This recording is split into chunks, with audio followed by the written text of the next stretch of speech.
Good morning, gang. David Gupple, Thinker Farmer here. I'm here at the Archwood Farms, and I'm here with the stocker herd, 200 head, and I just turned them in here about 15-20 minutes ago.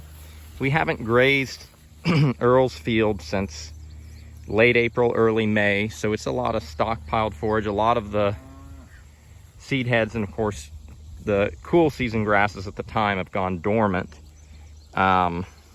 A lot of wing stem or crimson, forget the name of it. There's two varieties, wing stem and another name. A lot of that wing stem in the paddock here. And yeah, we have been getting rain the last, not heavy rains, but the last week and a half, 2 weeks, we've been getting little rains, 0.1, 0.2. I think we had 1/2 inch rain. And adding it all up, we've been getting some decent moisture. And the Johnson grass, you can see some of the Johnson grass on the other side of the electric fence.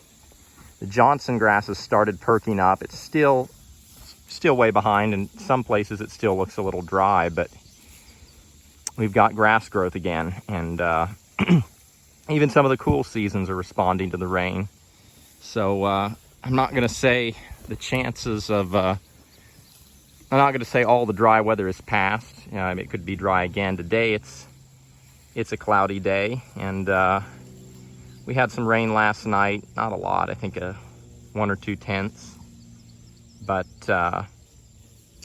we've got them in here on about, I'm going to look at it on pasture maps. We probably have them right now on 2.5 to 3 acres.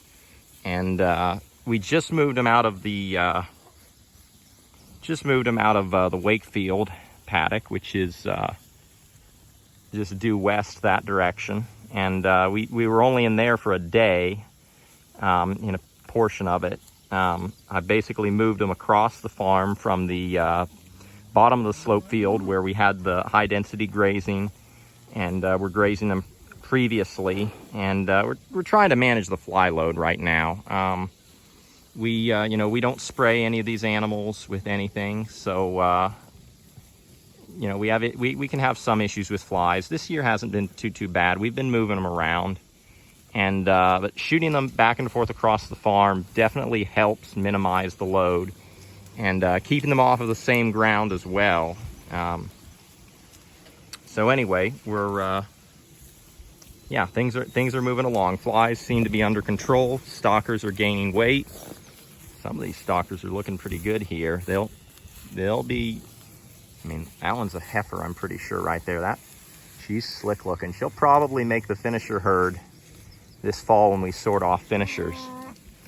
I'm gonna move the wire over here. I split the field, not quite in half. Had to go through some trees to do it, and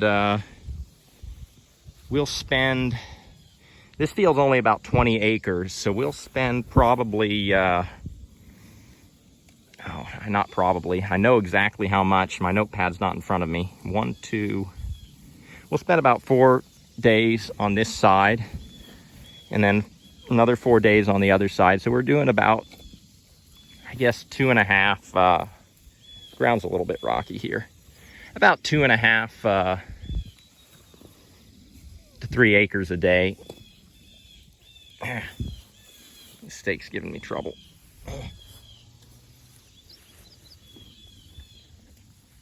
That'll probably do it. Water's coming in. We just put in the mirror founts right at the top of that little knoll there on the other side of the Johnson grass. We just put in a valve here, so this is the first time grazing this field with a portable tank, which we're just using a 150-gallon Rubbermaid tank with a Job mega flow valve and a garden hose coming in. It's working well. I don't think you could go much bigger than 200, much larger of a herd than 200 head on this tank, without, at least not without a higher flow rate than a garden hose.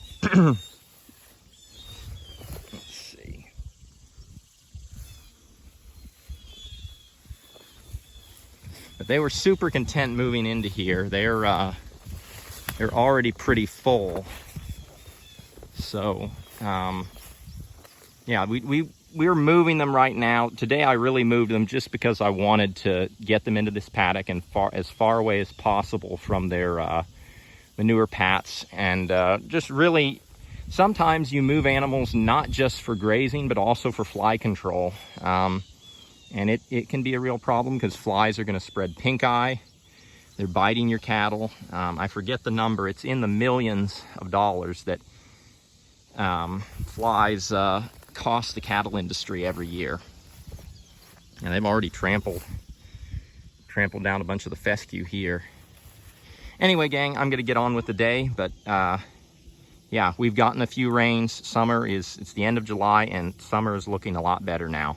And with that, blessings for the journey, and keep it real.